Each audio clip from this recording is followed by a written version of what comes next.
안녕하세요. 킹킴 변호사의 호변입니다. 네, 안녕하세요. 킹킴 변호사의 상균이 아저씨입니다. 지금 말복을 지나서 네. 날씨가 굉장히 시원해졌어요. 네.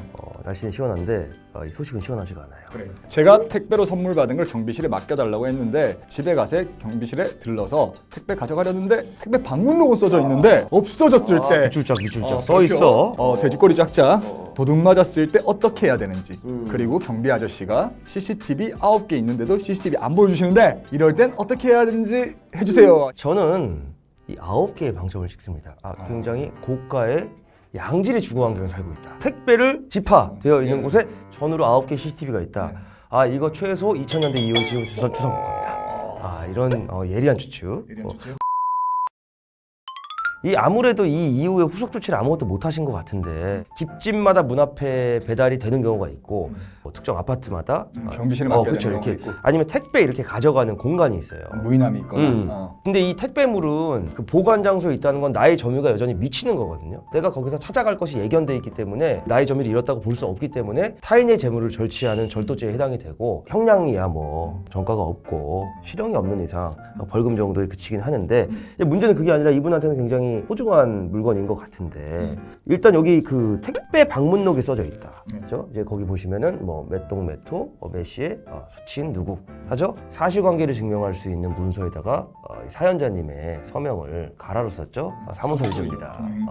사무소 위조 및 동행사 절도 이렇게 하면 세지겠죠. 네, 집행유예까지 갈 수 있겠네요. 이렇게 되면은 거의 뭐 햄버거, 프렌치프라이, 콜라 세트가 되는 것처럼 물론 그런 게 있습니다, 여러분. 햄버거 단품 하나, 프렌치프라이 하나 사면 약간 비싼데 세 개 콜라랑 같이 사면 싸지죠. 형량도 마찬가지입니다. 세트는 깎아줘. 맞아요. 그거는 인지상정이어서 가장 우리 사연자님 희뿌연애님이 답답함을 느끼는 부분 CCTV가 9개나 있는데 내 관리비로 운영되고 있는 CCTV인데 왜 안 보여주는 것인가? 사실 이 경비 아저씨의 행동 같은 경우는 개인정보보호법을 굉장히 잘 준수하신 행동이다. 어쨌든 영상 정보도 개인 정보이기 때문에 그 수집하는 거나 뭐 이용하는 거나 또는 그걸 열람하는 거나 이런 게 다 영상 정보 처리 지침에 따라 가지고 정해져 있기 때문에 볼 수 있는 권한이 있는 사람은 보는 건데 사실 입주민 같은 경우는 다른 사람들의 얼굴도 찍혀 있을 수 있고 다른 사람들의 사생활도 찍혀 있을 수 있기 때문에 바로 보여주지 못하죠. 그럼 이럴 때 우리는 어떻게 해야 되느냐?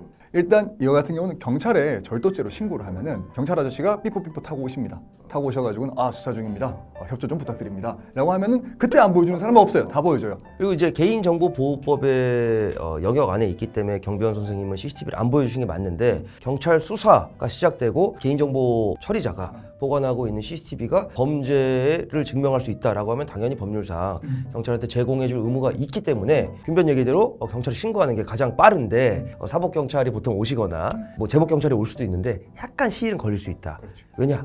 경찰관 분들도 사람이고 경찰관 1인당 처리해야 될 사건의 수들이 이제 접수된 게 있잖아요. 순서가 있잖아. 물론 이제 구속 사건이거나 사안이 굉장히 중대한 경우에는 중범죄거나 당연히 그거는 이제 먼저 수사를 해야 되는 게 맞는데 상대적으로 피해가 적은 그런 케이스에서는 좀 순서가 밀릴 수 있다.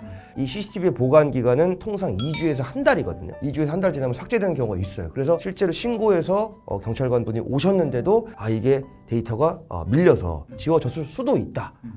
저는 개인적으로 의뢰인분들이 이런 경우 있어요. CCTV가 굉장히 본인의 억울함을 밝히거나 아니면 본인의 범죄 피해를 밝히는데 중요한 단서가 될 때가 있습니다. 근데 예를 들어서 편의점에서 누가 내 지갑을 가져갔다거나 가해자를 몰린다거나 할 때 경찰에 얘기하고 이제 절차를 밟는 시간이 걸리죠. 그때 사정 호소를 해야 되는데 말씀대로 개인정보를 처리하는 자이기 때문에 그거를 이제 그 원본을 내주기는 사실 어렵고 그럴 때는 저는 이제 의뢰인분들한테 사정을 잘 설명을 해봐라 하고 그러니까 보여만 달라고 해라. 보여만 달라고 하고 그 원본을 받기는 불가능하니까 보여주실 때 핸드폰을 찍으세요. 라고 하면 조금 유도리 있게 해주시는 경우가 있어요. 있는데 다 그런 건 아니고 그래서 제가 사연자님이라면 또 입주민이시잖아요. 그래서 가서 좀 넉살 좋게 약간 그 연기가 중요해. 너무 울어서도 너무 화내서도 안 돼. 너무 뻔하면 안 돼. 지금 이런 머금어야 돼. 눈물을 머금고 아련해야 돼. 여기에 이제 먼지 딱 까만 봉지 사정을 얘기하고 제가 이거를 달란만 안 타니까 좀 보여주세요 라고 해서 거기서 좀 동영상으로 찍을 수 있게 사정을 좀 설명해 보시는 거. 안 될 수도 있지만 될 가능성도 상당히 있다. 그리고 그렇게 해서도 안 되면 경찰에 빨리 신고를 하셔가지고 CCTV가 2주 안에 지워진다고 하니 최대한 빠르게 좀 와서 CCTV라도 따주세요 라고 부탁을 드리는 것이 필요하다. 그렇게 정리하겠습니다. 일단 신고를 빨리 하고 그러면 이제 적수증명원이 있거든요. 신고를 내가 했다. 말씀드린 대로 경비원 선생님한테 가셔서 이 실제로 CCTV를 이제 검증하러 오는 데까지 시간이 좀 걸리는데 제가 이렇게 신고했는데 좀 동영상이라도 찍을 수 있게 해주세요.를 아까 말씀드린 바카스와 함께 제시한다면 경비원 선생님이 조금 더 이건 법에 절차를 밟은 거구나 이렇게 생각해서 저기 원래 이러면 안 되는데. 학생만 빨리 씻고 빨리 하고 가. 원래 여기 들어와. 그렇게 해서 하실 수 있다라는 네. 말씀을 드립니다. 그래서 뭐 저희 같은 경우는 사실은 이제 소위 얘기한 짬밥이 있기 때문에 택배가 이제 분실될 수도 있다는 걸 저희 전제로 둬요. 그래서 절대로 고가의 물건 절대 안 시킵니다.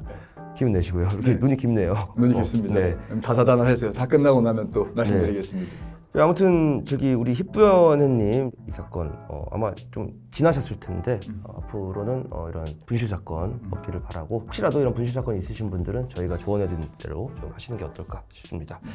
다음 시간에 더욱더 알찬 고구마 사연으로 돌아오도록 하겠습니다. 감사합니다. 감사합니다.